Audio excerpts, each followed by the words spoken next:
Një djalë i ri braktisi shtëpinë atërore, udhëtoi në Indinë e largët dhe atje shpenzoi pa mend gjithë pasurinë e madhe. Kur mbeti krejtësisht pa para, i shkroi shpejt babait për të kërkuar ndihmë dhe priste përgjigjen me padurim të madh. Përgjigja mbërriti shpejt, por sa po hapi zarfin, i riu nuk gjeti para dhe menjëherë kaploi një tronditje e papërshkrueshme.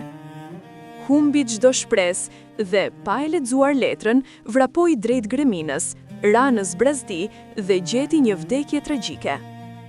Më vonë, një mik gjeti letrën e hedhur, e lexoi me kujdes dhe pa me habi të vërtetën tragjike që fshihej. Babai i tij, me dashuri, i tregonte një person të caktuar nga i cili mund të merrte para sa herë kishte nevojë. Sa shumë njerëz sot zhyten në dëshpërim dhe humbasin si ai i ri, sepse refuzojnë të hapin letrën shpëtimtare.